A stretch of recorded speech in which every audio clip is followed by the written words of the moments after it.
이렇게 추운 날씨에 또 날씨가 또 굳은데 많이 와주셔서 대단히 감사드리고요. 그럼 강의에 앞서서 오늘 이 자리를 주최하신 전국사회연대경제지방정부협의회 김영배 회장님의 인사 말씀 있겠습니다. 큰 박수로 맞아주시기 바랍니다. 네, 오늘 아주 뜻깊은 자리를 하면서 연말을 보내게 되었습니다. 우리 장하준 교수님은 한국이 배출한 여러 이제 석학들 중에서도 영국에 있는 캠브리지 대학에 재직하고 계시면서 국제적 성과뿐만 아니라 국내의 여러 가지 앞으로 우리가 어떻게 해나가야 될까와 관련해서도 그동안 많은 시사점을 던져주신 그런 이제 학자로 제가 알고 있습니다. 제가 사회연대경제지방정부협의회 회장으로 임기가 올해 말에 끝나기 때문에 이게 마지막 행사입니다. 그래서 그동안 너무 감사했다는 말씀을 함께 드리고요.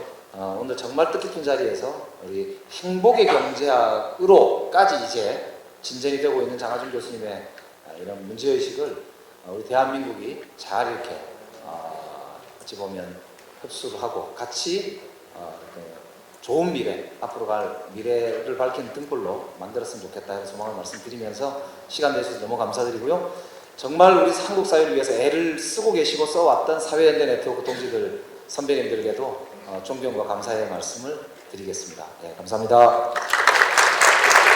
네, 김영배 회장님 감사드립니다. 그럼 오늘 강연을 위해서 정말 귀한 시간을 내주신 장하준 교수님을 여러분의 뜨거운 박수로 맞이하겠습니다.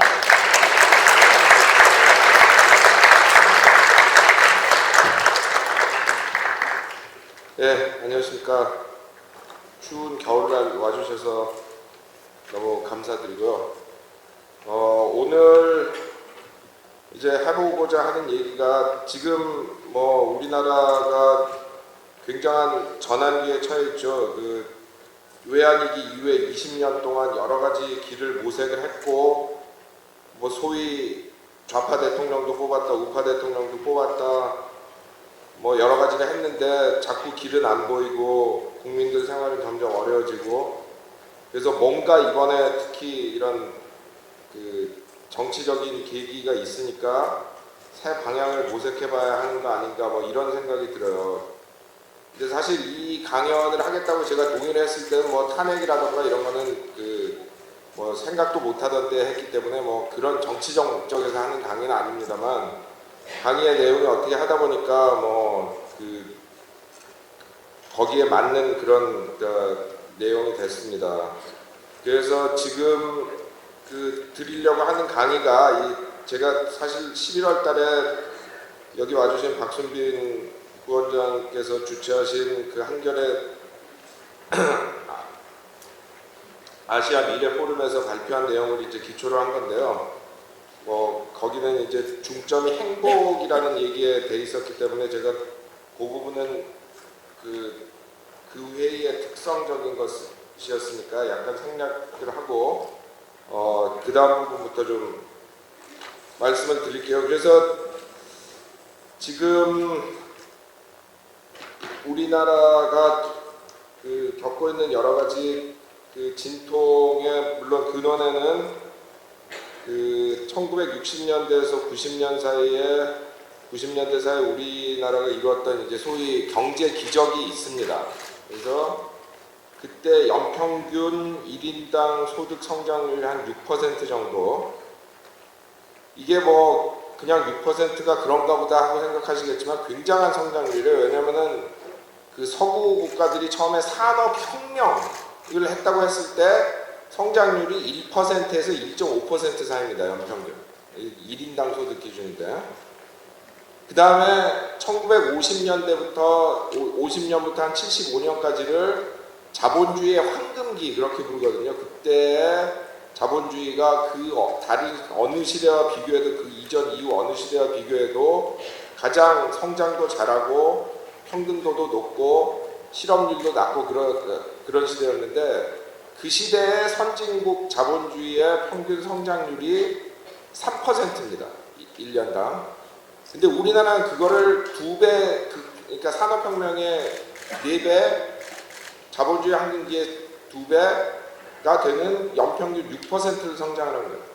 연평균 6%를 성장하면 어떻게 되냐면은 1년에 그러니까 12년마다 소득이 2배가 됩니다. 12년이 지나면 2배가 되고 24년이 지나면은 4배가 되고 36년이 지나면은 8배가 되고 48년이 지나면은 16배가 되는 거죠, 소득이.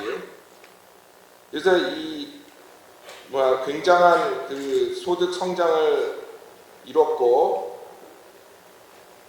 여기 좀 그 나이 드신 분들은 기억하실 거예요. 그때 물론 굉장히 그 갈등과 고통이 많은 시대이기도 했지만 엄청나게 사회가 빨리 변하고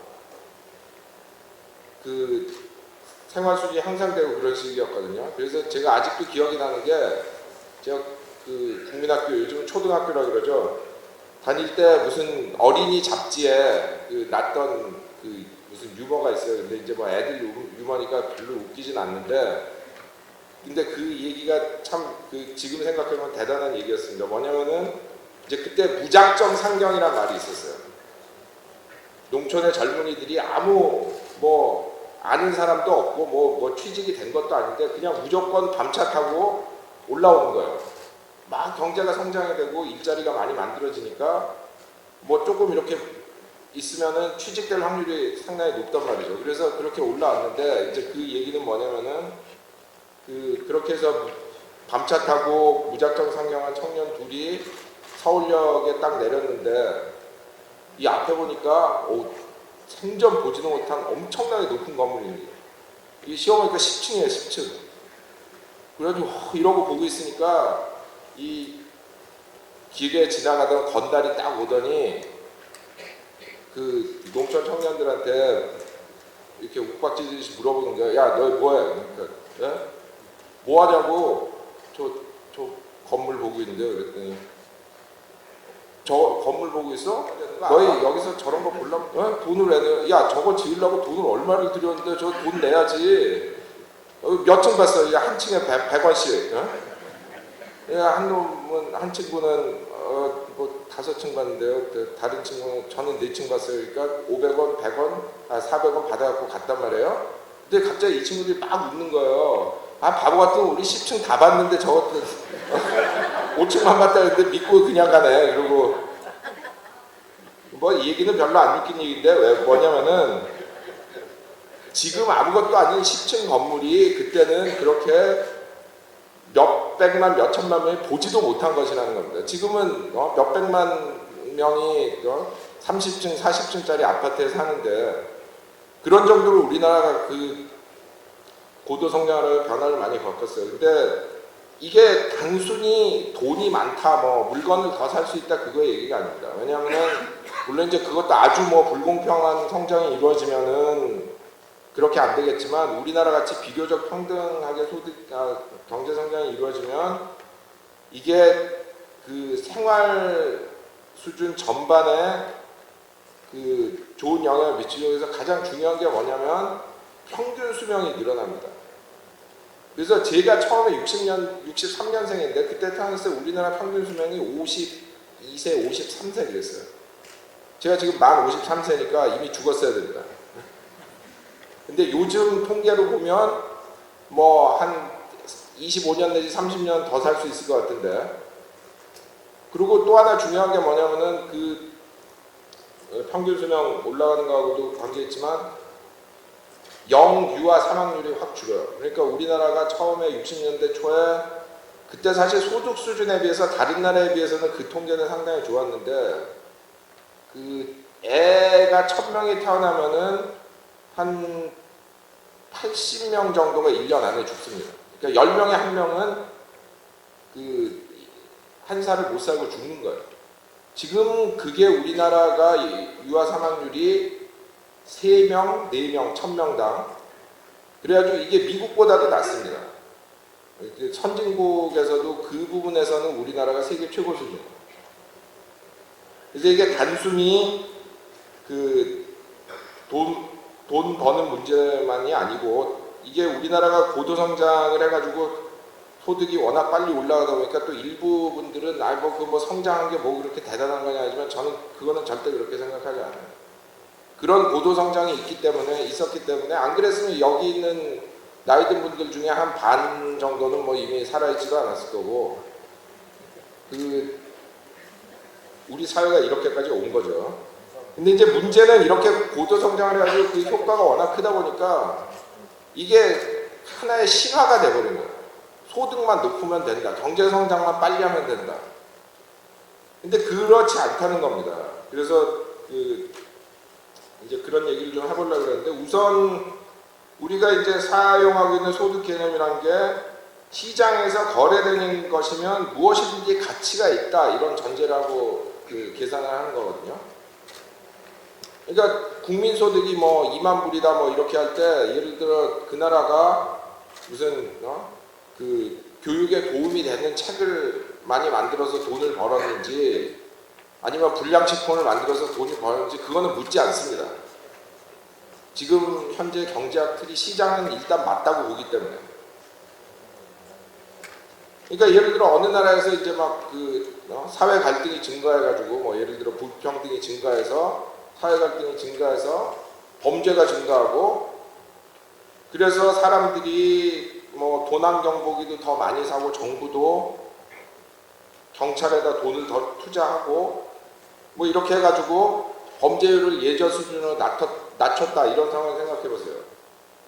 우리가 생각할 때는 뭐 그거 다시 원상복귀한 거 아니야. 그게 뭐 좋은 일이야 하지만 국민소득 계산할 때는 그게 좋은 일로 계산이 됩니다. 소득이 늘었으니까. 왜냐하면 사람들이 도난 경보기도 더 많이 사고 경찰 월급도 더 많이 주고 그러니까 소득이 늘었단 말이에요. 그러나 실질적인 복지는 하나도 증가된 게 아니죠. 옛날하고 똑같은 수준으로 온 건데. 또 예를 들어서 뭐 이거는 더 잘 아시는 예지만 공장에서 물건을 생산해서 공해 물질이 막 배출이 됐는데 이 공해라는 게 시장에서 거래된 물건이 아니기 때문에 예를 들어 공해를 낸다고 자동적으로 소비자한테 미안하니까 돈을 주는 게 아니잖아요. 그렇기 때문에 이 비용은 국민소득을 계산할 때 포함이 안 됩니다. 그러니까 예를 들어 중국이 뭐 우리나라도 옛날에 사실 중국 수준일 때 뭐 중국 정도는 아니었지만 비슷했는데 막 물건을 생산을 더 많이 해도 거기서 공해가 나와가지고 그걸로 인해서 뭐 사람들이 일찍 죽는다던가 이렇게 계산이 안 돼요. 더 극단적으로 말하면 그렇게 해서 사람들이 병원을 더 많이 가면 국민소득은 더 올라갑니다. 그래서 이 국민소득 개념에 그런 맹점이 있어요. 그리고 또 중요한 게 우리가 사용하는 국민소득 개념에 가사노동이 포함이 되어 있지 않습니다. 집에서 어머니가 가족들을 위해서 밥하고 빨래하고 청소하고 하는 거 포함이 안 돼요. 그러나 예를 들어 그거를 돈을 주고 가사도우미를 고용을 해가지고 하면은 그거는 국민소득에 반영이 됩니다. 그러나 똑같은 일을 하는데 말하자면 금전적인 관계가 아니고 자기가 사랑해서 하는 거는 가치를 인정을 못 받고 돈을 받고 하는 것만 가치를 인정을 받는단 말이에요. 이 가사노동이 뭐 여러 가지 추산 방법이 있고 뭐 추산한 분들이 많이 있는데 뭐 제가 뭐 요 분야의 전문가는 아니지만 대략 계산해 이렇게 훑어보면 나라마다 뭐 이제 차이가 많이 있긴 하지만 전 세계 평균적으로 한 30% 정도는 그 나라 국민소득이 한 30% 정도는 됩니다. 그러니까 가사노동을 국민소득 계산에 안 집어넣는 거는 우리 복지의 30%를 계산을 안 하는 거예요. 그리고 그런 과정에서 가사노동, 육아노동 이런 거 뭐 대부분 다 여성들이 하는 건데 그게 폄하되는 겁니다. 그래가지고 항상 어머니들이 들으면은 기가 차 하는 얘기가 애들이 내지는 남편이 우리 없는 동안 뭐 했냐. 그런 말 들으면 저는 기가 차니까 너희들 없을 때 엄마 스위치 끄고 그냥 고장난 로봇처럼 누워 있었다 이렇게 얘기하거든요. 그 시간에 다 그 청소하고 빨래하고 요리하고 한 건데, 그래서 이게 참 문제가 커요. 근데 그럼 왜 이걸 안 넣냐 이렇게 물어보면 뭐 일부에서는 그 일일이 계산한다는 게 쉽지가 않아서 안 넣는다 이렇게 얘기했는데 절대 그렇지 않습니다. 왜냐하면 국민소득을 계산할 때 뭐까지 넣냐면은 자기가 자기 집에 사는 것까지 돈으로 계산해서 넣어요. 그러니까 예를 들어 내가 뭐 월세를 살면 한 달에 뭐 100만 원을 집주인한테 주잖아요. 그러면 그게 100만 원이 국민소득에 100만 원이 늘어난 걸로 잡힙니다. 근데 똑같은 집을 내가 돈을 내고 사가지고 거기 살면 내가 나한테 돈을 안 주니까 0원이거든요. 그러니까 계산이 안 될 것 같은데 그거를 추산을 해서 넣어요. 이 사람이 예를 들어 뭐 36평짜리 아파트를 이 동네에 갖고 있으니까 이게 월세로 환산하면 한 120만 원 될 거다 해가지고 대략 그걸 다 넣습니다. 어느 나라는. 그런 것도 넣는데 왜 가선노동 안 넣어요? 이게 정치적인 결정이거든요. 물론 뭐 어떻게 해도 논란이 있습니다. 넣어도 문제가 있고 안 넣어도 문제가 있고, 그렇지만 이게 무슨 과학적인 법칙에 의해 가지고 가사노동은 아니다 뭐 이렇게 된 게 아니라는 거죠. 자기들이 말하자면 여자들을 저평가해야겠다 이런 마음을 먹고 한 건 아니겠지만, 이런 걸 만든 사람들이 다 그 옛날에 30년대 40년대 뭐 가부장주의적인 제도 속에서 살던 미국, 영국의 그 교수 뭐 이런 사람들이라 생각이 안 든 거예요, 이 사람들은.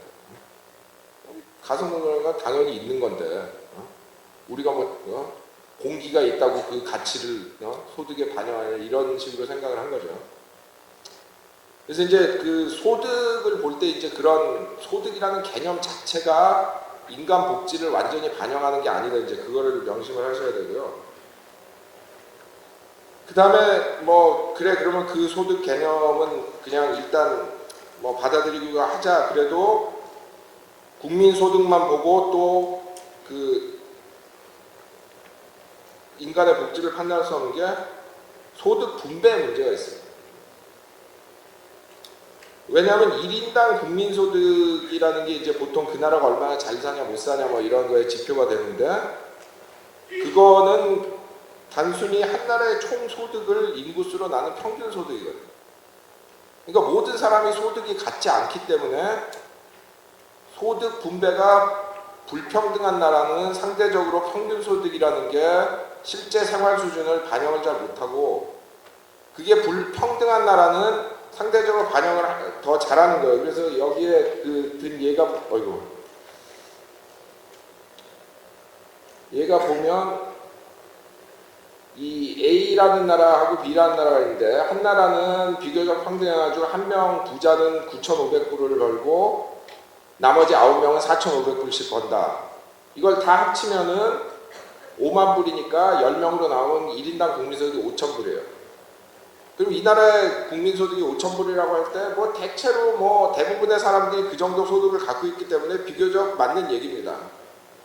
근데 B라는 나라는 굉장히 불평등해가지고 부자 혼자 45,500불을 벌고 나머지 9명이 500불을 번다고 했을 때 이것도 총소득 5만 불이니까 1인당으로 하면 5,000불인데 5,000불 버는 사람, 비슷하게 버는 사람 아무도 없거든요. 이 사람은 그 5,000불에 9배를 벌고 나머지 사람들은 10분의 1밖에 못 법니다. 그러니까 이런 나라에서는 우리나라의 국민소득이 5,000불이다 얘기해봤자 그게 그 나라의 일반적인 그 생활 수준을 반영을 못 해주는 거죠. 그래서 이제 우리나라는 뭐 그 전 세계적인 기준에서 보면은 평등한 축에 속하는 나라고, 소위 말하는 이제 선진국들에서 보면은 그 중간보다 불평등하지 못한 나라인데, 이제 그런 나라는 그래도 이 1인당 국민소득 이런 게 조금 의미가 있지만, 진짜 국민소득 그 분배가 불평등한 뭐 남아공이라던가 뭐 브라질이라던가 이런 나라는 뭐 그 나라 소득이 뭐 6,000불이다 뭐 7,000불이다 이런 게 별로 의미가 없어요. 근데 이제 무엇보다도 중요한 거는 이제 그 뭐 소득이라는 게 그 측정 자체에 문제가 있다, 뭐 소득 분배를 고려해야 된다, 뭐 이런 것들보다도 더 중요한 거는 러시아 그 문호 톨스토이가 말한 대로 인간이 빵만으로 살 수가 없다는 사실입니다. 그래서 우리나라 뭐 60년대에서 80년대까지 그랬던 것처럼 70이라고 그래야 되나? 예. 아무리 물질적 생활 수준이 높아져도 정치적 자유가 없으면 삶에 완전히 만족할 수가 없죠. 뭐 여기 나이 드신 분들은 다 경험해 본 거지만 그 독재의 무서움, 그리고 그 아무도 서로 믿을 수 없는 그런 사회를 만드는 그런 강압적인 체제, 이런 게 있으면은 물론 그렇다고 그 소득이 높아진 게 전혀 의미가 없는 건 아니지만 굉장히 그거의 효과가 엄청 감축이 되는 거죠. 그리고 또 뭐 이게 대가족이 됐건 뭐 이웃이 됐건 종교 집단이 됐건 산악회가 됐건 많은 사람들이 공동체 생활에서 의미를 찾습니다. 그리고 또 뭐 그 요즘 보면은 뭐 뒤늦은 나이에 이제 뭐 방통대에 등록해가지고 공부를 하는데 그것도 또 뭐 그걸 해가지고 더 좋은 직업 찾겠다 이런 것도 아니고 속된 말로 돈 안 되는 무슨 뭐 철학, 영문학 뭐 이런 거 공부하시는 분들이 있거든요. 그리고 또 뭐 자기가 무슨 뭐 화가나 연주자가 될 것도 아니면서 뭐 저 동호회 나가가지고 뭐 그림 그리고 뭐 기타 배우고 또 심지어 어떤 분들은 갑자기 뭐 40대 중반에 잘 다니던 직장 그만두고 재교육 받아가지고 뭐 스킨스쿠버 강사를 한다던가 뭐 진로 상담사를 한다던가 이런 식으로 완전히 인생을 바꾸는 분들도 있고, 이런 예를 보면 인간의 자아 실현에 대한 욕구 충족이라는 게 얼마나 중요한 것도 알 수 있어요. 그래서 정치적 자유, 공동체 생활, 자아 실현 이런 것들이 다 필요하다. 돈만으로 되는 게 아니다. 그리고 이런 것들이 소득이 높아진다고 자동적으로 충족될 수 있는 게 아닙니다. 어떤 경우에는 소득을 높이려다 보면 도리어 이런 게 충족이 덜 되는 경우가 있어요. 뭐냐면은 내가 돈을 더 벌어야겠다 해가지고 막 그 잔업하고 야근하고 하면 그만큼 자아 실현과 공동체 생활에 쓸 시간이 없어지는 거죠. 그래서 이 여러 가지 인간이 행복하기 위해서 필요한 것들이 소득뿐이 아니라 정치적 자유도 있고 공동체 생활도 있고 자아 실현도 있고, 이래서 그 여러 가지 측면을 봐야 한다. 이거에 더해서 오늘 제가 이제 두 가지 더 하고 싶은 얘기가 있는데, 오늘 하려는 얘기가 노동과 공정성의 문제입니다.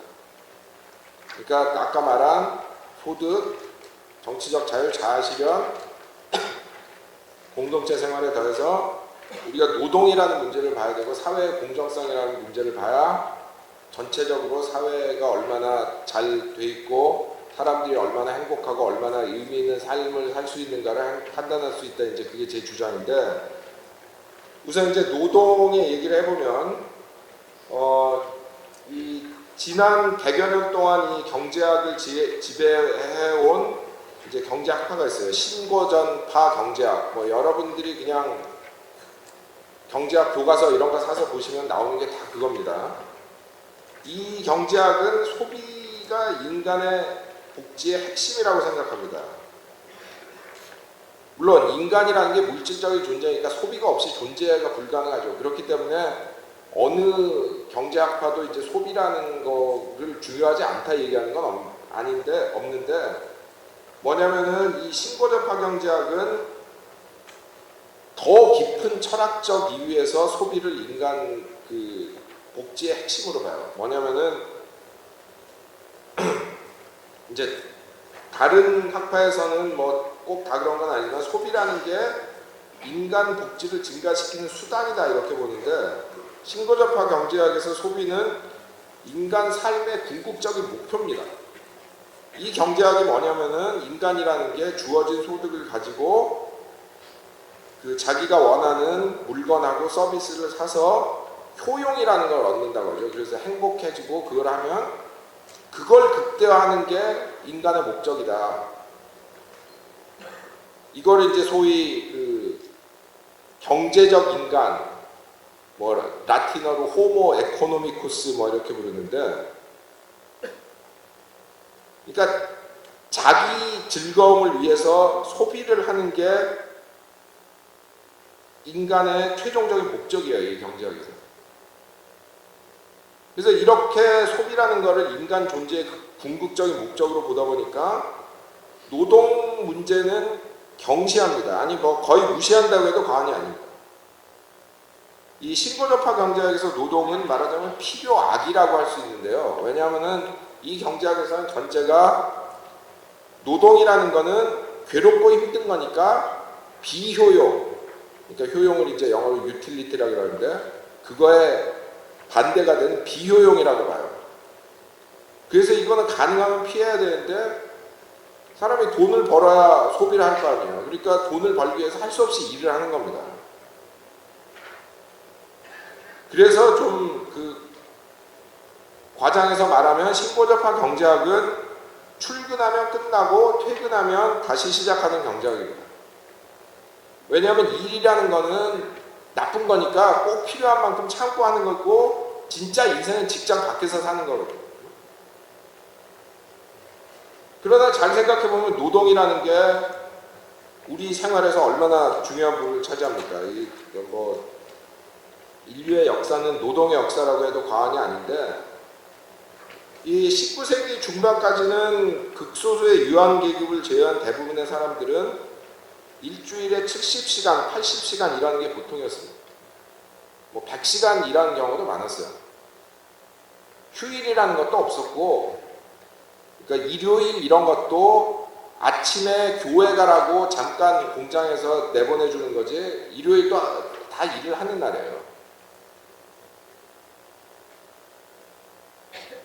그러니까 뭐 일 많이 하는 나라는 뭐 평균 노동 시간이 뭐 일주일에 뭐 80 몇 시간, 90시간 뭐 이랬고, 요즘은 이제 뭐 그 시대에 비해서는 기계도 발달하고 그러다 보니까 가난한 나라에서도 그렇게까지 일하는 경우는 없습니다. 요즘은 이제 세계에서 노동 시간이 제일 높다는 나라들이 뭐 이집트, 페루 뭐 이런 나라들인데 일주일당 노동 시간이 평균으로 해서 55시간. 뭐 우리나라도 옛날에 그랬죠. 그리고 이제 뭐 45시간, 50시간 되는 나라는 허다하고, 이제 우리나라는 선진국에서 두 번째로 이제 노동 시간이 있는데 제일 긴 게 싱가포르인데 일주일에 46시간, 우리나라가 44시간입니다. 그러니까 아직도 선진국 치고는 굉장히 일을 많이 하는 나라예요. 그래서 뭐 일주일 평균 노동 시간 55시간 되는 뭐 그런 나라 빼고 예를 들어 40시간대인 그 한국을 포함한 이제 선진국들만 해도 생각해보면 하루에 8시간, 뭐 우리나라는 이제 주당 44시니까 하루에 8.5시간이죠. 그것만 일한다고 해도 출퇴근 시간까지 합하면 하루에 뭐 9시간, 10시간은 일에 갖다 바치는 거죠. 그리고 이제 우리나라는 그래도 또 뭐 출퇴근 시간이 한두 시간이지만 예를 들어 그 남아공이라는 나라는 옛날에 그 흑백 분리 정책을 써가지고 어떻게 했냐면은 백인들이 사는 도시에는 흑인들이 살지 못하게 돼 있었습니다. 그래서 흑인들 살라고 먼 데다가 말하자면 빈민촌을 지어주는 거예요. 그리고 길도 제대로 안 놔주고 그래가지고 뭐 그 20여 년 전에 흑인 정부가 들어왔지만 뭐 아직도 그런 데 사는 사람들이 대다수죠. 그래서 그런 데 사는 사람들은 출퇴근하는데 하루에 6시간, 7시간 쓰는 사람도 있다 그래요. 길도 제대로 안 돼 있고 뭐 그 미니버스 같은 거 조폭들이 막 운영하는 그런 미니버스에 돈도 많이 내고 해가지고 가는데 3시간, 오는데 3시간, 길 막히면 4시간씩 걸리고 이래가지고 그런 사람들은 설사 하루에 8시간만 일한다 그래도 하루에 24시간 중에 14시간을 일을 하는 거, 일을 위해서 쓰는 거 아닙니까? 뭐 이런 극단적인 경우를 제외하더라도 요즘 인터넷 때문에 또 사무직들은 집에 와서도 일을 하는 경우가 많습니다. 뭐 이렇게 저렇게 해서 계산하면 제가 뭐 정확히 계산해 본 건 아니지만 기본적으로 하루에 12시간씩 일에다 갖다 바친다고 보는 게 맞겠죠. 근데 이렇게 우리가 일생의 반을 갖다가 일에다 바치는데 이 노동이라는 문제를 무시한다면 우리 인생의 절반을 무시하는 겁니다. 그래서 이걸 봐야 되는데 제가 보기에 이제 우리 인간 삶에서 노동이 중요한 가장 근본적인 이유는 인간의 자아가 노동을 하는 과정에서 형성된다는 겁니다. 예를 들어 이제 뭐 그 가난한 나라에서 뭐 아직도 많이 하고 있는 이제 아동 노동 문제였죠. 애들이 학교 못 다니고 노동을 하면 신체적, 지적 발달이 저해되고 이런 경우에는 이런 애들은 자신들이 가진 잠재력을 완전히 구현할 수가 없게 되죠. 그런 경우에는 노동이라는 게 한 아이가 어떤 인간으로 자라느냐 그거에까지 영향을 미친다는 겁니다. 아동 노동만큼은 아니지만 어린들도 노동을 하는 과정에서 바뀌는데 아담 스미스가 이 한편으로는 이 분업이라는 거 굉장히 찬양을 했어요. 그래서 이 가장 유명한 예가 뭐냐면 그 아담 스미스 국부론의 1장에 보면 무슨 시장에 관해 얘기하는 것도 아니고 무슨 화폐에 관해 얘기하는 것도 아니고 공장 얘기를 합니다. 그래서 무슨 얘기를 하냐면 이 핀을 만드는데 이걸 한 사람이 만들면 뭐 숙련되지 않는 사람이 만들면 하루에 1개, 아무리 숙련된 사람도 하루에 한 20개 만들면 끼기다. 근데 이거를 한 10단계로 나눠가지고 분업을 하면 몇 천 개를 만들 수 있다. 이제 이런 예를 들어요. 그러니까 핀을 만들려면 예를 들어 이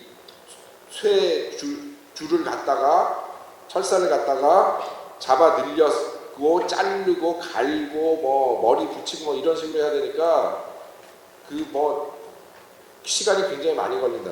근데 그거를 10단계, 12단계로 나눠가지고 한 사람은 철사 늘리기만 하고 한 사람은 자르기만 하고 한 사람은 갈기만 하고 뭐 이렇게 하면은 훨씬 빠르다는 겁니다. 그래서 한편으로는 그런 분업이 있어가지고 생산성이 발전하고 그래서 경제가 발전한다 그렇게 얘기를 했지만 또 한편으로는 이런 단순 반복 작업을 하면 노동자들이 지적으로 퇴보할 위험이 크다 이랬어요. 그래가지고 공교육이라는 개념도 없던 18세기 말에 그 이유로 공교육을 해야 된다 이런 주장을 했습니다. 또 좀 다른 각도에서 칼 막스는 이 자본주의가 발달하면서 대규모 공장에서 고도로 조직화된 작업을 하게 되고 그 과정에서 노동자들이 조직력과 정치의식을 얻어가지고 사회주의 혁명의 기수가 될 거다 이런 또 얘기를 했습니다. 그래서 이제 이 신고전파 이전의 경제학자들은 노동이라는 게 얼마나 인간 자아 형성에 중요한가 이런 얘기를 많이 했어요. 근데 이제 신고전파에 딱 오면서 아예 노동이란 건 그냥 나쁜 거 귀찮은 거 안 하면 더 좋은 거 이렇게 되다 보니까 그게 좋은 영향이건 나쁜 영향이건 아예 튀어버리게 됩니다. 그리고 이제 뭐 스미스나 마르크스의 뭐 이런 얘기들보다는 그 덜 거창하지만 똑같이 중요한 게 공장에서 일하면 시간을 지키는 습관이 길러진다. 이런 것도 그 역사적으로 많이 그 밝혀진 사실인데 이게 뭐냐면은 옛날에 농업사에서는 시간이라는 게 자연의 리듬에 따라가고 또 일이라는 게 주로 개인이 하는 거기 때문에 개인의 리듬에 따라간단 말이에요. 그래서 예를 들어 그 전날 뭐 막걸리 좀 너무 많이 마셔가지고 한 30분 늦게 일어났으면 한 30분 늦게 나가가지고 한 30분 더 일하고 오면 되는 거잖아요. 뭐 시간 지키는 게 꼭 그렇게 중요합니까? 근데 공장에서 일을 하면 딱 시간 맞춰가지고 컨베이어 벨트 돌아가야 되니까 다 출근 시간이라는 게 있단 말이에요.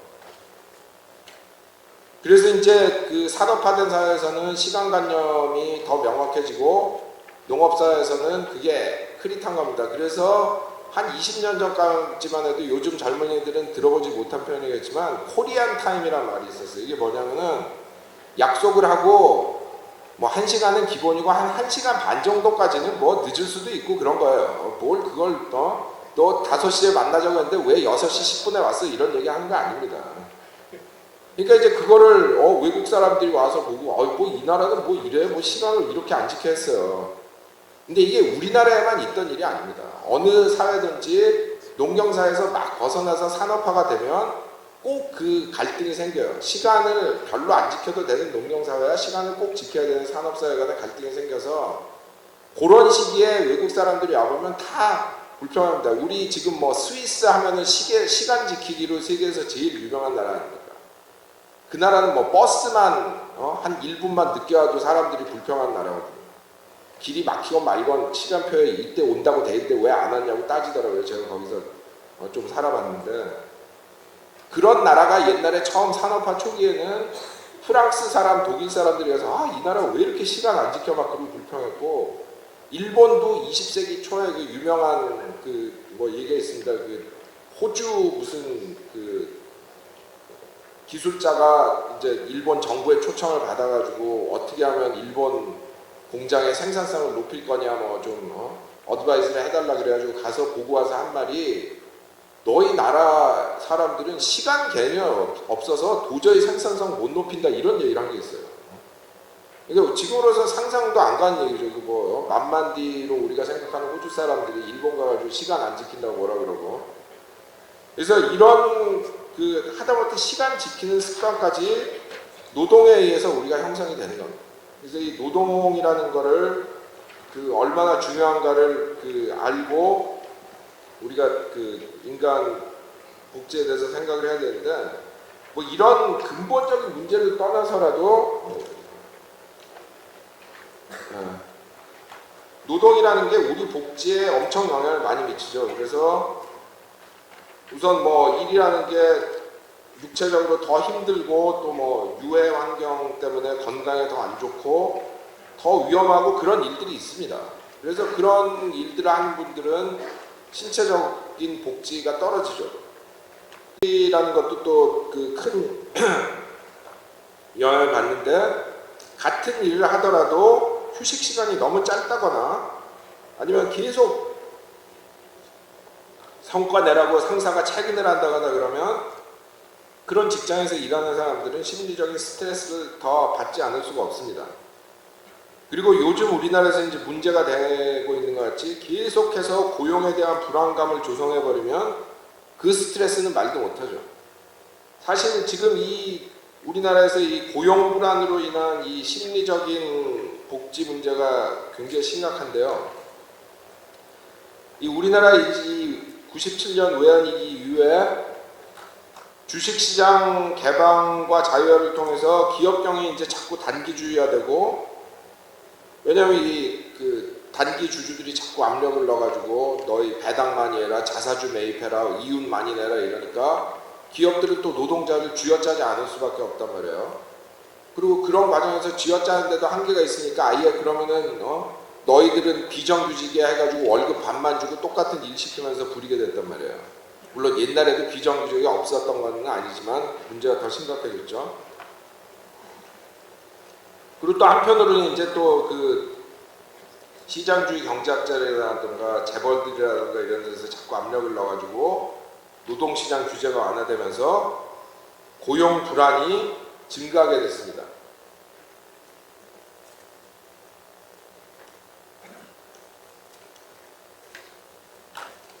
그러다 보니까 2013년 기준으로 해가지고 비정규직 비율이 22.4%인데, 물론 이제 비정규직이라는 개념이 여러 가지 이제 그 다르게 규정할 수 있기 때문에 통계 보는 것마다 좀 숫자가 다르실 거예요. 근데 이제 제가 여기서 쓴 거는 이제 OECD 기준인데, 왜냐하면 다른 나라하고 좀 비교를 해보고 싶어서 그걸로 해서 해보면 우리나라 비정규직으로 구분되는 노동자가 22.4%인데 이게 OECD에서 네 번째로 높습니다.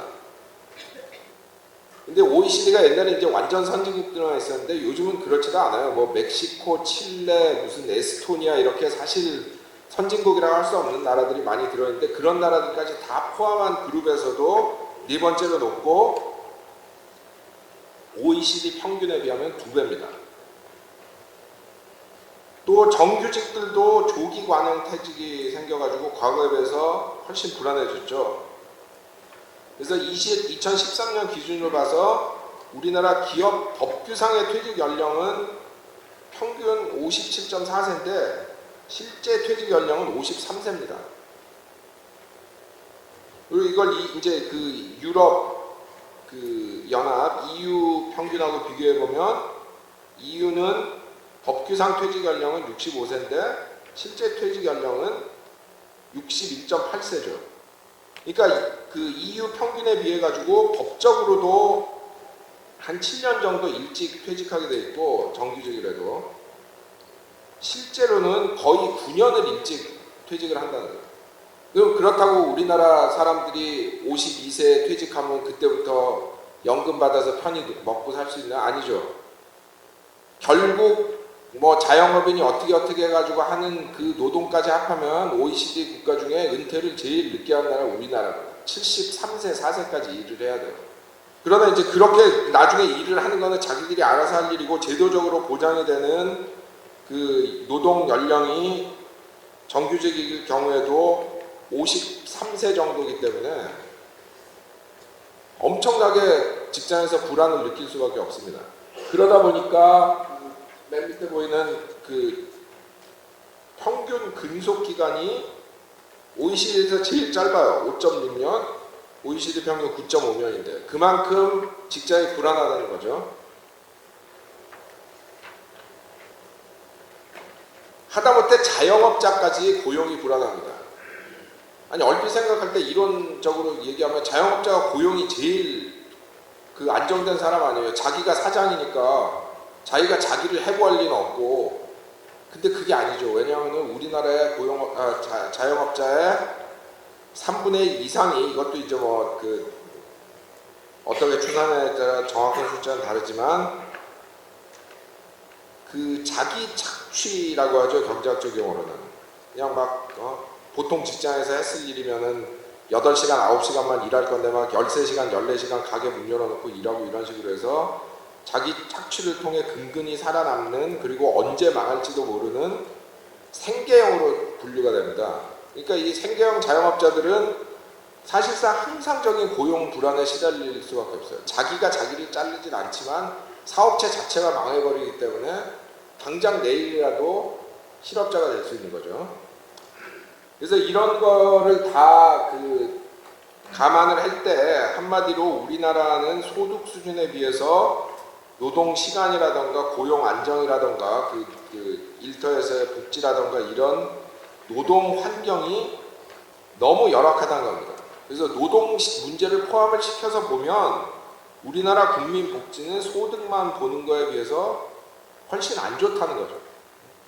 소득으로는 뭐 2만 몇천 불 해가지고 뭐 세계 뭐 40 몇 등 한다고 할지 모르지만 노동 지표까지 다 포함해서 보면 그 순위가 낮아질 거란 말이에요.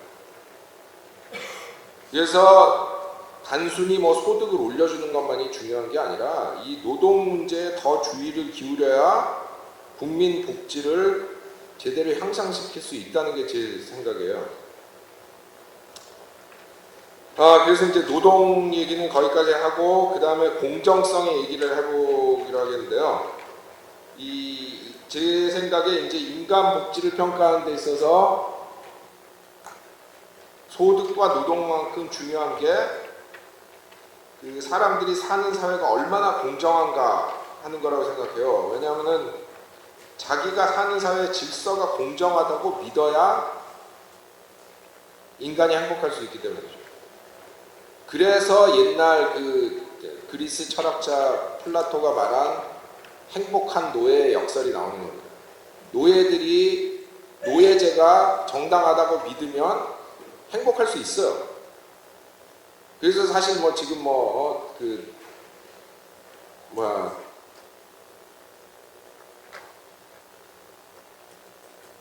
노예 상태는 아니지만 가난한 사람들 중에도 그 자기 운명이 그냥 그런 거라고 받아들이면 행복할 수 있고, 그렇기 때문에 옛날에 그 마르크스주의에서 말하던 허위 의식이라는 게 있는 겁니다. 그래서 이게 정확히 측정하기 힘든 문제지만 하여튼 일단 자기가 사는 사회의 질서가 공정하다고 믿어야 인간이 행복할 수 있는데, 그럼 이제 공정한 사회가 뭐냐, 이제 그거에 논란이 있는 거죠. 그래서 이제 시장주의 경제학자들은 진정으로 공정한 사회는 기회가 균등한 사회다 이렇게 얘기를 합니다. 그래서 예를 들어서 우리나라 옛날에 보면은 아무리 똑똑해도 상인이나 장인의 자식은 과거를 못 보게 돼 있었죠. 그리고 옛날에 인종차별 시대에 남아공 같은 데 보면 공부를 아무리 잘해도 흑인들은 좋은 대학에 안 넣어줍니다. 백인 대학이 따로 있어요. 그 대학은 돈도 많고 교수도 많고, 흑인 대학 가면 교수도 명수도 없고 뭐 교수들도 잘 못 배워가지고 잘 가르치지도 못하고, 근데 아무리 공부를 잘해도 흑인 애들은 백인 대학 못 가요. 이런 경우에는 뭐 상인의 자식이 됐건 옛날 한국에서 아니면 옛날 남아공에서 흑인이 됐건 일부 사람들은 아예 경쟁에 참여할 기회조차 없는 거죠. 그래서 이게 불공정한 거다. 그거는 이제 시장주의 경제학자들도 인정을 하는데, 그러나 경쟁할 기회를 제약하는 제도가 없다면, 즉 다시 말해서 누구나 과거에 응시할 수 있고 누구나 좋은 대학에 갈 수 있다면 그 경쟁이 낳은 결과가 아무리 불평등해 보여도 그걸 정당한 것으로 받아들여야 한다. 이게 시장주의자들의 주장입니다. 뭐 일견 설득력 있는 얘기예요.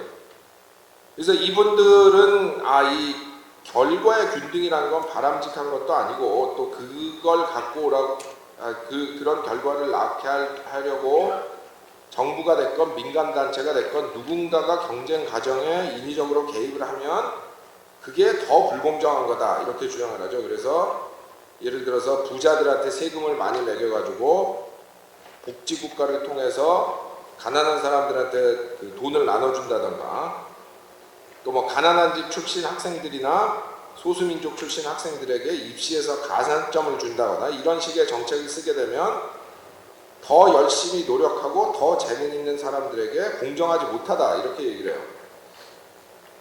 그리고 이제 이분들이 하는 얘기는 그렇게 해서 일단 결과의 평등을 더 높이려고 그런 제도들을 도입하면 재능 있는 사람들이 의욕이 떨어져서 일도 덜하고 투자도 덜하고 이래서 국민소득 증가가 둔화되고, 그럼 결국 장기적으로 가난한 사람들도 손해가 아니냐. 당장은 더 많이 받는 것 같지만 미국 경제학자들이 잘 쓰는 표현이 이거죠. 파이를 해가지고 그거를 뭐 지금까지 조그만 조각밖에 못 받았는데 좀 더 크게 줬지만 파이 자체가 늘어나지 않기 때문에 장기적으로 보면 가난한 사람도 손해다, 이제 이런 얘기를 하죠. 물론 이렇게 얘기하는 사람들이 실제로 기회균등을 보장하는 데 노력하는가, 이거는 또 좀 다른 얘기입니다.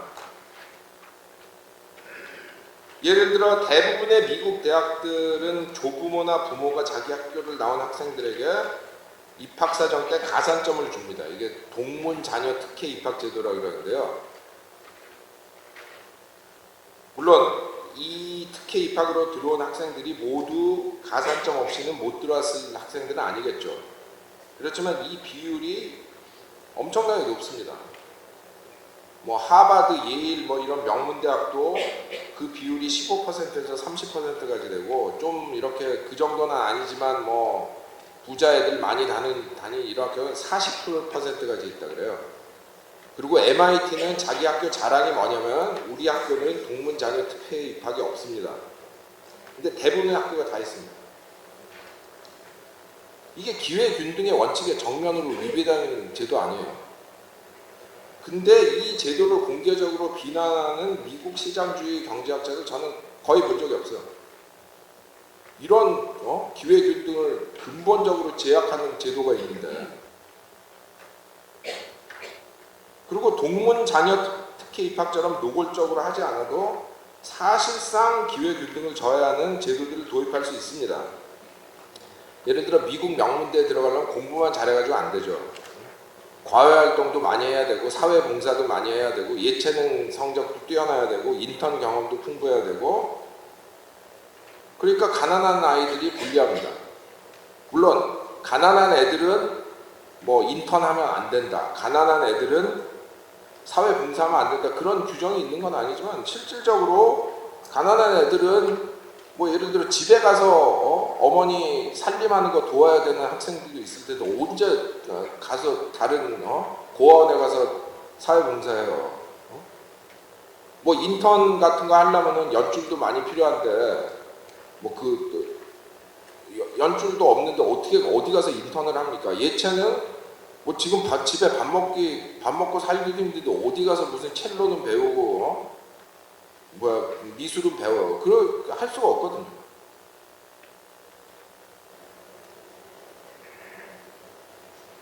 근데 불행히 한국도 이제 전인 교육을 해야 된다 이런 그 생각에서 이런 제도를 도입했는데 저는 이게 기회 균등을 심각하게 저해하는 제도라고 생각합니다. 아니 학과목 성적만 갖고 평가를 해도 같은 잠재적 능력이면 좋은 환경에서 자라나는 애들이 더 잘하게 돼 있어요. 그거는 뭐 부인할 수가 없는 겁니다. 그런데 거기다가 부모의 재력과 연줄이 훨씬 더 중요한 가외활동까지 넣어서 입학생을 하게 되면 이건 가난한 애들의 기회균등을 저해하는 제도란 말이에요. 근데 이런 제도가 기회균등 원칙에 저해된다고 말하는 시장주의 경제학자 저는 본 적 없어요. 그러니까 말은 좋은데, 말은 뭐 기회균등 좋은데 하다못해 자기네가 얘기하는 것마저도 제대로 실천하고 있지 않은 겁니다. 그리고 기회균등이 제도적으로 완전히 보장된다고 해도 그게 진정으로 공정한 게 아닙니다.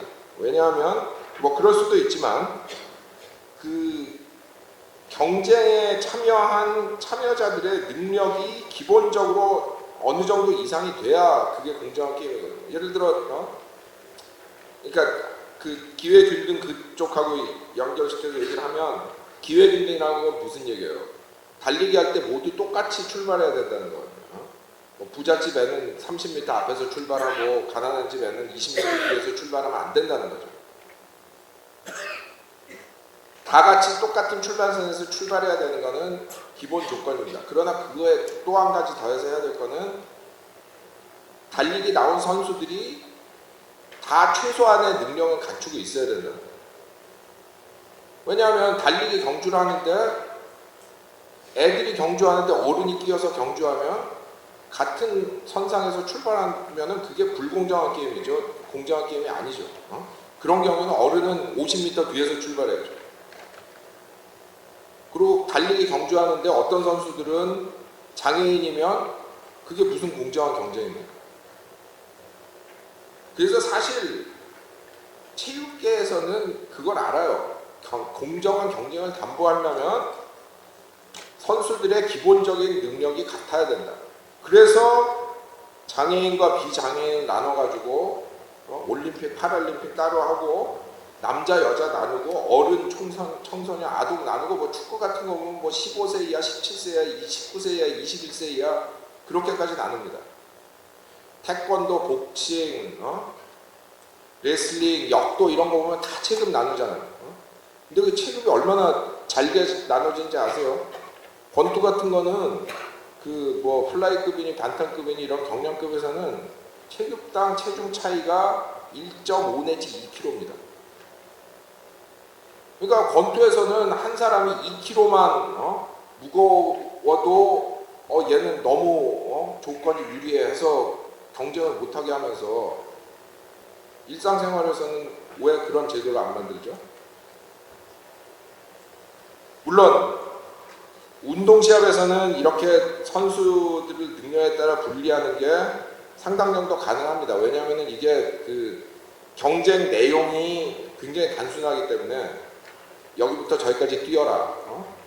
누가 더 많이 찔르냐, 펜싱 같으면. 그런 식으로 단순하기 때문에 그냥 단순히 뭐 체중, 나이, 성별 이런 걸로 나눠버리면은 그 불공정한 경쟁을 구조적으로 분리하는 게 가능해요. 근데 인생에서는 그런 식으로 나눌 수는 없거든요. 경쟁이라는 게 굉장히 다면적이기 때문에. 그래서 실제 인생에서 공정한 경쟁이 이루어지려면 기회 균등뿐이 아니라 어느 정도 결과의 균등도 보장돼야 한다. 그게 제 생각입니다. 물론 이걸 너무 밀고 나가면 안 되죠. 옛날에 모택동이나 그 크메르 적군이 한 것처럼 너 왜 손에 못 안 베겠어?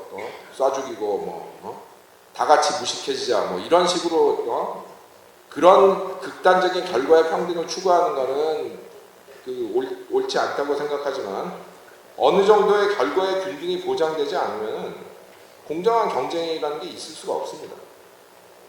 왜냐하면 그 영국 옛날 작가 중에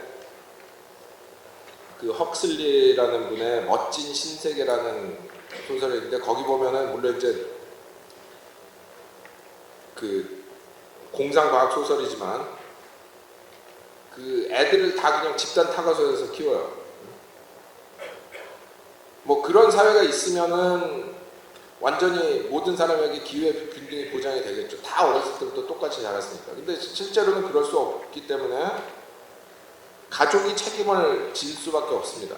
그렇다면은 모든 가족이 최소한의 생활 수준을 맞춰줘야 그 애가 말하자면은 영양 상태부터 시작해가지고 건강, 학습, 환경 이런 데서 기본적인 조건을 갖추고 경쟁을 나갈 수 있어야 되는데 그게 안 돼 있으면은 그런 경쟁이 공정한 경쟁을 할 수가 없다는 거죠.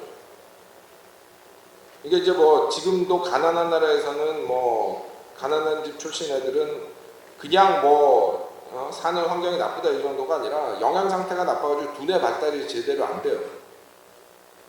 2살, 3살 때까지 영양 상태가 두뇌 발달에 엄청나게 영향을 미치는데 그때 제대로 먹지 못하기 때문에 말하자면 지능이 낮습니다. 그래가지고 학교에 가면 얘는 머리 나쁘니까 공부 못하잖아. 그래가지고 깔보기 시작하고 그러면은 그게 그 애의 죄가 아니잖아요. 그 부모들은 나름대로 최선을 다했겠죠. 그렇지만 그 부모들이 너무나 생활 수준이 낮기 때문에 애 두뇌 발달도 제대로 못 시켜준 겁니다. 뭐 이제 그 밥 먹고 살만한 나라에서는 이제 그런 정도까지는 아니지만 뭐 우리나라 포함해서 이제 선진국이라고 하는 나라에서도 가난한 집 애들이 이제 영양 상태부터 시작해서 건강 상태, 학습 환경 등에서 모두 열악한 조건을 누렸기 때문에 제대로 잠재력을 발휘하기가 어려운 거죠. 그래서 이제 그 모든 자식들에게 부모들이 최소한의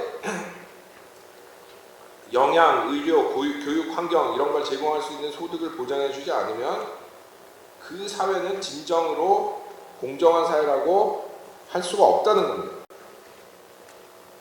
그래서 복지국가를 통해서 바로 이런 보장을 해주기 때문에 북구 나라들이 미국에 비해서 계층 이동성이 훨씬 높습니다. 그러니까 뭐 굉장히 아주 그 단순한 수치로 환원해서 말씀드리는 겁니다만 예를 들어 덴마크나 스웨덴 같은 나라에서는 부모의 소득 수준과 자식의 소득 수준의 상관관계가 한 20%밖에 안 되는데 미국이나 영국 같은 데는 80%예요. 그러니까 미국에서는 자기가 어디까지 가느냐의 80%가 어느 집안에 태어났느냐에 결정이 되는 거고 덴마크에서는 20%밖에 그거에서 결정이 안 된다는 거죠. 그래서 바로 이번 민주당 대선 후보였던 샌더스 의원이 아메리칸 드림을 추구하려면 스칸디나비아로 가라 그렇게 얘기를 한 겁니다. 옛날에 그 아메리칸 드림이 뭐예요? 자기가 노력만 하면 아무리 가난해도 위에까지 올라갈 수 있다 그런 건데 이제는 미국이 그런 게 불가능한 사회가 됐다는 거예요. 옛날엔 사실 그 말이 많이 맞았습니다. 왜냐하면 이게 뭐 귀족제도, 신분제도도 없고 그다음에 막 팽창을 하는 나라기 때문에 이민을 와서 바닥에서 시작해서 위까지 올라가는 게 가능했는데 요즘은 그게 아니잖아. 아까 말씀드린 동문자녀 특혜 입학제도 뭐 이런 것부터 해가지고 밑에서 애들이 올라오는 걸 막아버린다. 그러니까 오죽하면은 그 나라 대통령 후보라고 나와가지고 딴 나라 가서 살라고 얘기를 하겠어요. 자, 그러면 이제 그 결과의 평등을 어떻게 이루느냐? 우선 뭐 잘 알려진 방법이 복지국가죠. 그 세금을 많이 걷어서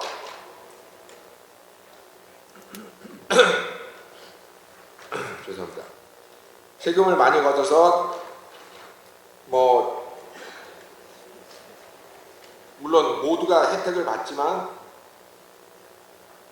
돈 많은 사람은 상대적으로 자기 낸 거에 비해서 못 받고 돈 없는 사람은 낸 거에 비해서 많이 받고 뭐 이렇게 해서 그 소득 그 격차를 줄여주는 그 제도인데 여기 뭐 통계 보시면은 그 우리나라가 지금 그 2008년에서 12년 평균 내 가지고 그 국민소득 대비 복지 지출이 9.3%인데 유럽 나라들은 뭐 30% 부근인 나라들이 많습니다. 미국, 일본은 이제 이거보다 낮아가지고 한 뭐 일본은 미국보다 좀 높군요. 하여튼 뭐 19%, 20% 수준이고 우리나라는 9.3%라 멕시코 다음으로 OECD 꼴찌에서 2등이죠. 근데 아까도 말씀드렸지만 멕시코라는 나라는 국민소득 우리가 반도 안 되는 나라인데 그 나라 겨우 제치고 우리보다도 국민소득이 낮은 뭐 칠레, 뭐 에스토니아, 무슨 체코, 헝가리 줄줄이 다 앞에 서 있어요. 근데 여기서 한 가지 주목할 만한 사실이 이 여러 유럽 나라들이 뭐 해에 따라 다르긴 한데 뭐 매해 그런 건 아니고 복지국가를 통해서 재분배하기 전에는 미국보다도 소득 분배가 더 안 좋은 나라가 많습니다. 근데 이제 워낙 재분배를 많이 하기 때문에 소득 분배를 재분배를 다 마치고 나면 훨씬 평등한 나라가 되는 거죠. 이 방법 말고 또 한 가지 방법이 있는데 이게 우리나라 그리고 과거에 일본 그리고 스위스는 아직도 이런 방법을 많이 쓰는데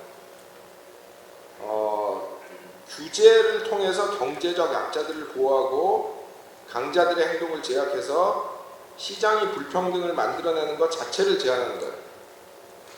그래서 우리나라가 이걸 많이 했습니다. 그래서 토지개혁 해가지고 소농들을 많이 만들고 그 사람들을 보호무역을 통해 가지고 보호를 해줬죠. 그리고 대규모 소매점 이런 걸 규제해가지고 영세상인들을 보호하고 또 정부가 자금 지원, 기술 지원 이런 걸 통해서 중소기업을 도왔습니다. 이제 한국 같은 경우는 뭐 중소기업 고유 업종이다 이래가지고 일부 업종에서 대기업의 진출을 제한을 했고 일본 같은 경우는 50년대 하청법을 강화해가지고 중소기업을 대기업의 횡포로부터 보호했죠. 그리고 뭐 그 경영자들이 돈 많이 버는 수단의 하나인 스톡옵션 이런 거를 뭐 법적으로 제약한다던가 뭐 또 뭐 문화적인 그 압력을 통해 가지고 최고 경영자들의 봉급을 제한한다던가 뭐 이런 여러 가지 방법을 썼어요. 그리고 미약하지만 노동자들도 최저임금 노동법 등을 통해서 조금 보호를 받았습니다. 그래서 이 한국, 일본은 요즘은 아닙니다만 점점 스위스 이런 나라들이 쓰는 게 시장이 불평등을 만들어내는 가능성 자체를 제한하는 거예요. 근데 문제는 뭐냐면 이 나라는 그렇게 해놓고 그 다음에 복지국가를 통한 재분배를 별로 하지 않습니다. 특히 한국 같은 경우는 그 OECD 통계를 보면 복지국가를 통한 소득 분배가 거의 제로에 가까워요. 그래서 소득 재분배 전에는 우리나라가 사실 OECD에서 제일 평등한 나라입니다. 시장이 불평등을 만들어내는 걸 많이 제약을 하기 때문에. 근데 다른 나라들이 쫙 재분배를 하고 나면 평균 이하로 떨어져요.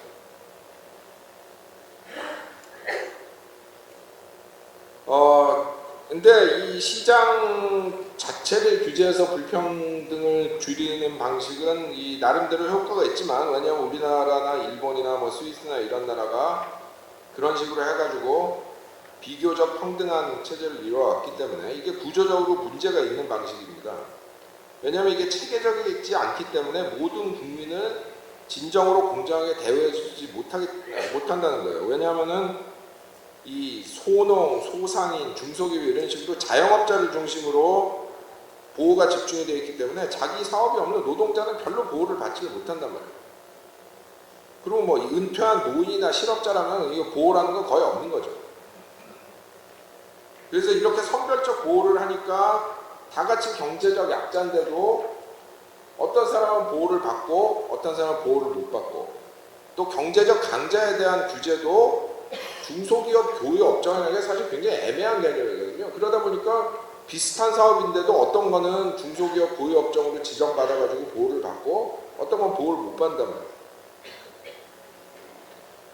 그래서 이런 방식보다는 시민권에 기초한 복지국가를 만들어야 된다. 대한민국 국민이면 누구나 기본적인 생활과 교육과 의료를 보장받는 제도를 만들어야 된다. 그래야 진정으로 공정한 거다.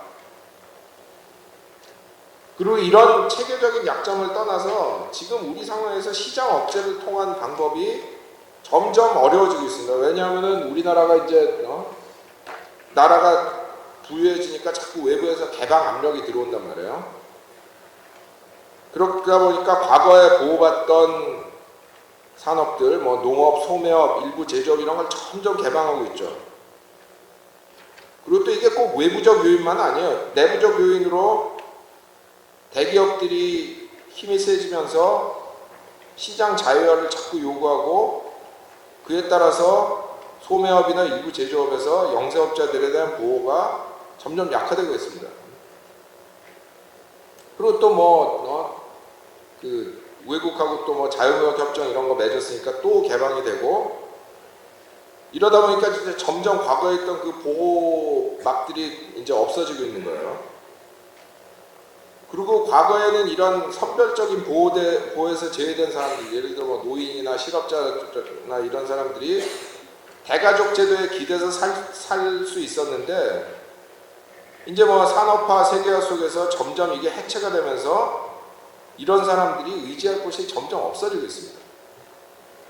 이 시스템이 완전 한계에 봉착했다는 것을 가장 잘 말해주는 숫자가 저는 자살률이라고 생각합니다.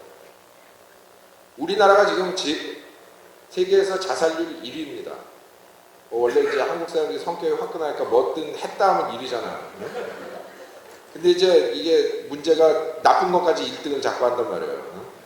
옛날에 그 세계 최장 노동 시간 1위 했었는데 이제 그거 겨우 벗어나니까 갑자기 또 이제 자살률 세계 1위 뭐 이런 걸 시작을 했는데, 이게 우리나라가 원래 자살을 많이 하는 나라가 아니었어요. 90년대 중반까지 보면 자살률이 OECD 평균 이하입니다. OECD 평균이 한 10만 명 죽는당 10만 명 사망자당 11명, 12명이었는데 그때 우리나라가 9명, 10명 이랬어요. 근데 지난 20여 년 동안 자살률이 치솟았습니다. 지금은 OECD 평균이 조금 내려가서만 10명, 11명인데 우리는 30몇 명이에요. 2012년에 36.8명이었네요. OECD 평균의 3배 반입니다. 단연 1등이죠. 노인 자살률은 OECD 평균의 4배. 특히 노인들이 저런 선별적 보호에서 제외되어 있기 때문에. 그래서 이제 이 과거의 그 시장 억제를 통한 공정성을 담보하는 체제는 사실상 붕괴 상태에 왔다. 저는 그렇게 보고 있어요. 그래서 시민권에 그 기초한 복지 국가를 만들지 않으면 안 되는 때가 왔다. 물론 이제 복지 국가를 만들어야 된다 이렇게 얘기를 하면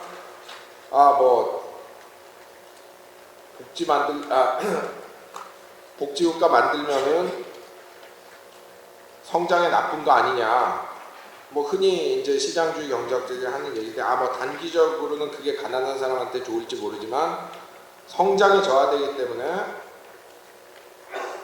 장기적으로 모두에게 나쁘다. 왜냐하면은 복지국가를 하려면 세금을 올려야 되는데 세금을 어디서 올리겠냐? 주로 돈 많은 사람들한테 소득세 더 받는 거 아니냐? 그렇게 해서 세금을 올려버리면 고소득층이 노동하고 투자하고 혁신할 의욕이 없어진다.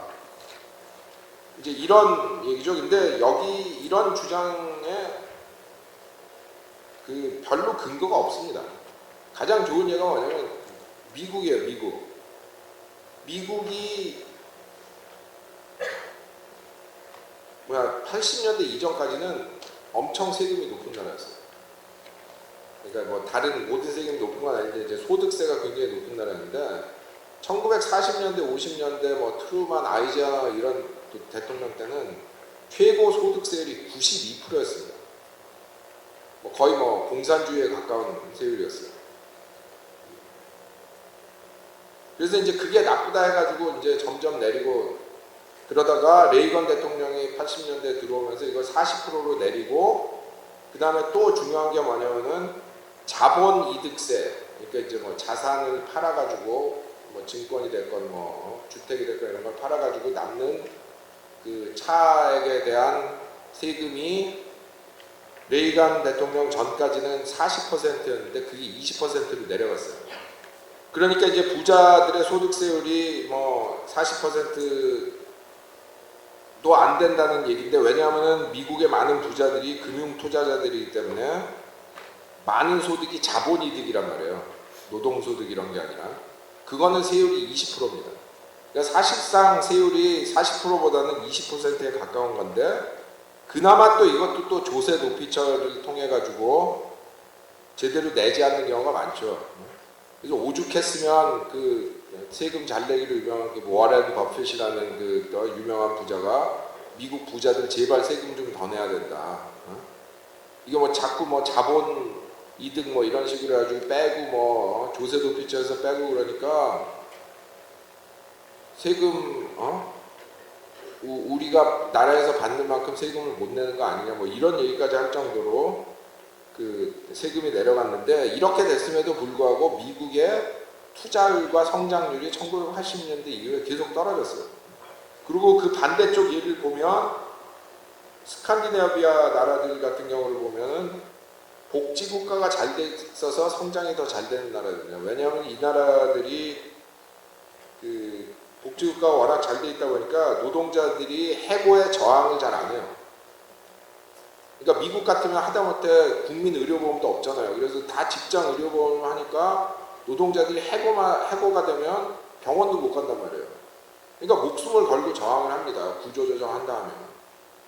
근데 그 북부 나라들은 노동자들이 물론 뭐 구조조정하고 해고하는 걸 뭐 좋아할 사람은 없지만 그거를 상당히 이 긍정적으로 받아들이는 게 뭐 실업돼도 2년 동안은 나라에 따라 이제 다르지만 뭐 낮은 나라가 65%, 높은 나라는 80%까지 과거 월급만큼 실업수당이 나오고 정부에서 취업 알선해주고 재교육 시켜주고 뭐 이러니까 목숨을 걸고 저항을 할 필요가 없단 말이에요.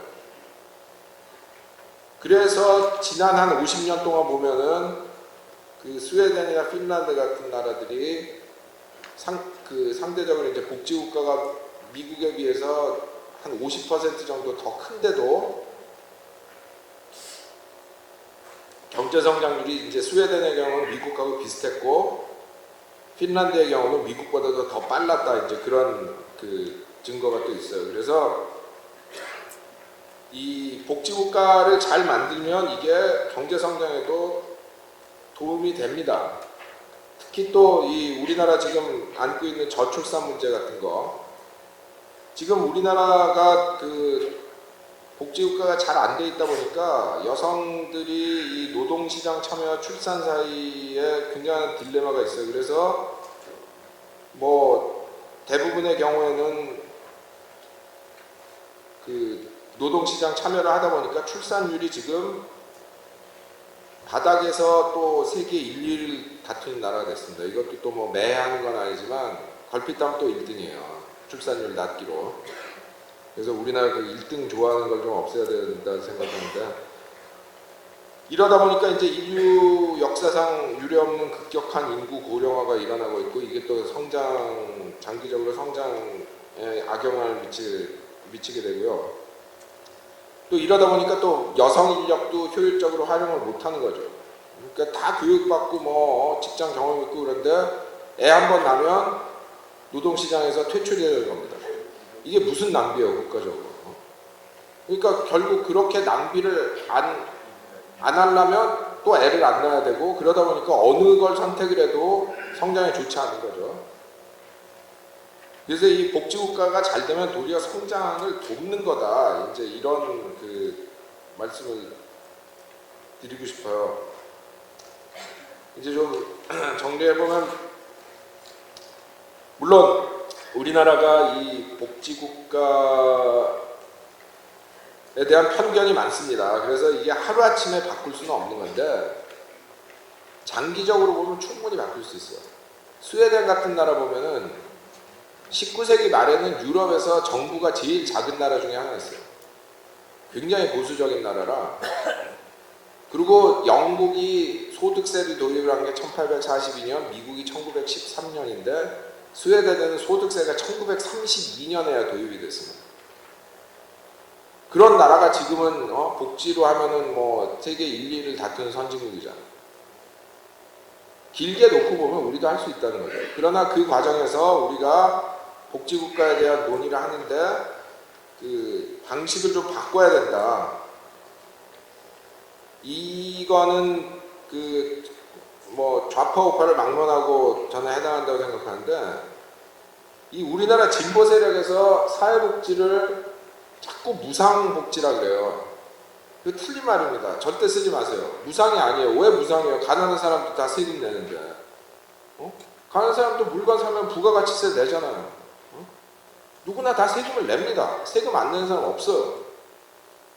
그러니까 가난한 사람은 낸 거에 비해서 많이 받고, 부자는 낸 거에 비해서 적게 받고 그런 거지 무상복지가 아니에요. 근데 이걸 자꾸 공짜라고 얘기하니까 그 상대적으로 많이 받을 그 저소득층에서 괜히 다 공짜래 이러고 막연한 기대만 늘어나고, 또 그 부자들한테는 반반씩만 생기는 거예요. 왜 저것들한테 우리가 공짜로 줘야 돼? 공짜가 아니거든요. 제발 무상복지란 말 쓰지 마세요. 굳이 공짜를 쓰고 싶으면 공구라고 하십시오. 공동구매. 아니, 여러분 많이 해보셨잖아요. 복지가 왜 공구냐면 이게 여러 명이 같이 함으로써 단가를 내리는 겁니다. 개인이 다 사회보험을 다 살려면 의료보험, 교육보험, 실업보험, 노후보험 다 살려면 비싸잖아요. 그거를 5천만 명이 다 같이 사서 할인을 받자는 거예요. 그리고 그거를 운영하는 입장에서도 예를 들어 의료 같은 거가 완전히 이제 국영같이 돼 있는 영국 같은 나라는 약을 엄청나게 싸게 살 수 있습니다. 병원이 아무리 커봤자 당뇨병 약을 한 번에 사면 몇 명치나 사겠어요? 한 10,000명치나 사겠죠. 아무리 큰 병원이라도. 영국 국영 의료를 담당하는 내셔널 헬스 서비스라는 데 가가지고 제약회사한테 당뇨병 약 2천만 명어치 줘. 할인 얼마 해줄 거야? 한 40-50% 해주겠죠. 최소한. 그런 식으로 공구를 해서 비용을 줄이자는 게 복지국가거든요. 그러니까 앞으로는 절대로 공짜라는 말 마시고 공구라고 해주십시오. 네. 감사합니다. 그리고 이제 또 우파에서 바꿀 거는 이분들이 자꾸 이 필요한 사람만 도와주는 선별적 복지를 해야 된다 이렇게 얘기를 하세요. 얼핏 들을 때 맞는 말 같습니다. 아니 왜 필요 없는 사람들한테까지 무슨 무상급식하고 예를 들어 영국 같으면은 육아수당이라는 게 있거든요. 그래가지고 애를 낳으면은 무조건 애 한 명당 일주일에 얼마씩 나옵니다. 근데 6년 전에 보수당 정부가 들어와가지고 우리 재정이 어려우니까 고소득층한테는 육아수당 안 주겠다 이렇게 얘기를 했어요.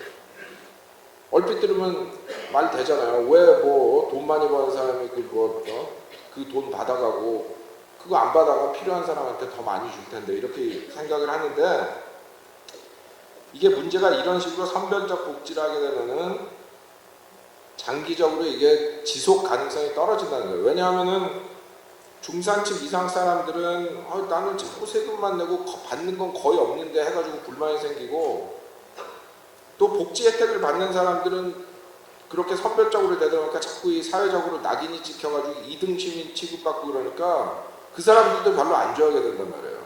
물론 뭐 궁하니까 돈을 받긴 하지만. 그리고 이 선별적 복지는 또 운영하는데 비용도 많이 듭니다. 왜냐하면 다 뭐 이 사람이 소득이 얼마냐, 뭐 무슨 애가 같이 사냐 안 사냐 뭐 이런 거 다 따져야 되는데, 그냥 딱 줘버리고 필요하면 나중에 정 필요하면은 그것도 소득에 포함시켜서 소득세로 다시 걷으면 되잖아요. 그래서 이 선별적 복지라는 게 뭐 꼭 바보 같은 얘기는 아니지만 보이는 거보다는 얼핏 생각하는 거보다는 훨씬 비효율적인 체제라는 거고요. 장기적으로 지속 가능성이 떨어지는 거다, 이제 그렇게 말씀을 드리는 겁니다. 그래서 결국 우리가 나갈 길은 다 같이 세금 더 내고 다 같이 복지 혜택 더 받는 방향으로 나가야 된다. 그래서 물론 소득세도 올려야 되지만 부가가치세나 이런 간접세도 올려야 돼요. 지금 유럽에서 복지 잘하는 나라들 보면은 대부분 부가가치세가 20 내지 25%입니다. 우리나라는 이게 10%인데, 그래서 물론 세금 올리자고 하면은 인기가 없지만 이게 세금을 걷어서 돈 쓰는 방법을 바꾸자는 거지 돈을 뜯어가겠다는 게 아니에요. 왜냐하면 지금 국민들이 참 잘못 생각하는 분들이 있는데, 이 정부가 세금을 걷어가면 그거 어디 갖다 태워버리는 건 줄 알거든요. 그게 아닙니다. 그게 우리 복지고 그게 우리 도로고 그게 우리 학교인데, 그래서 뭐냐면은 세금을 뭐 부가가치세를 포함해서 세금을 많이 올려가지고 복지를 더 많이 쓰자는 거는 말하자면 주머니 오른쪽에 있는 돈을 왼쪽으로 더 옮겨가지고 그쪽에서 쓰자는 거예요. 이게 돈이 없어지는 게 아닙니다. 마지막 예 하나만 들어드리고 이제 마무리할게요. 그래서 이런 식으로 보편적인 복지국가를 하면서 대규모 공동구매를 통해 가지고 보험 비용을 절감하고 이러면은 훨씬 효율적으로 운영할 수 있어요. 예를 들어 미국 같은 경우는 다른 거는 뭐 미약 하나만 복지가 있지만 의료는 거의 없거든요. 그러니까 국민 의료보험이라는 게 없고, 그 다음에 노인들 도와주는 메디케어, 극빈층 도와주는 메디케이드 그것만 있는데, 그래서 뭐 얼핏 생각하면 더 효율성 높은 민영 기업과 민영 병원이 해가지고 하니까 미국 의료 제도가 훨씬 더 효율적이지 않겠냐 하겠지만 그게 아닙니다. 미국이 국민 소득의 17%를 의료에 써요. OECD 평균이 9%인데 그거에 비하면 2배고, 상대적으로 OECD에서 의료비 지출 많은 나라들이 이제 독일, 프랑스, 네덜란드, 스위스, 스웨덴 이런 나라들인데, 그런 나라들이 한 11% 정도 쓰는데 그 나라에 비해서 1.5배를 씁니다. 근데 미국이 건강 지표가 OECD 전체라고 말하면 안 되겠죠. 뭐 제가 OECD 뭐 멕시코 이런 나라 확인 안 해봤으니까. 그러나 하여튼 선진국들 중에는 최악입니다. 평균 수명, 유아 사망률 뭐 이런 거 해가지고 그러니까 돈을 그렇게 다른 나라에 1배 반, 2배를 쓰는데 건강 지표는 더 낮은 거예요. 그리고 미국이 복지에 돈 안 쓰는 것 같지만 결국 개인들이 드는 사보험 이런 것까지 다 하면 미국의 복지비 지출이 세계 2등이에요, 2등. 아마 제일 높은 나라가 핀란드인가 프랑스인가 그렇고 미국이 2등입니다. 그런 사보험까지 다 합하면. 그러니까 그런데 돈을 쓰는 것도 안 쓰는 것도 아니고 결과는 더 나쁘게 나오는 거죠. 그래서 이거를 지금 참 저는 지금 우리나라에서 지난번 선거 때 새누리당에서 뭐 복지 한다고 거짓말해가지고 당선된 다음에 거의 뭐 당첨 수준이죠. 예. 당첨된 다음에 그다음에 입 싹 씻었는데 요번에도 보니까 뭐 그 야당에서도 나오는데 복지액이 거의 없더라고요. 그래서 그러나 저는 지금 뭐 이게 뭐 만병통치약은 아니지만 우리나라 아까 설명드렸듯이 과거의 어떤 사회 연대를 지지하던 그런 선별적 보호 체제가 이제 완전히 붕괴 상태가 왔기 때문에 지금 이 시민권에 기초한 복지국가를 제대로 만들지 않으면은 이제 사회 뭐 연대도 안 되고 성장도 안 되고 점점 더 그 어려운 길로 빠져들어갈 것 같아서 이런 기회에 좀 그 복지 국가에 대한 논의를 하는데 제 강연이 조금 그 도움이 됐으면 하는 말씀드리면서 강연 마치겠습니다. 감사합니다.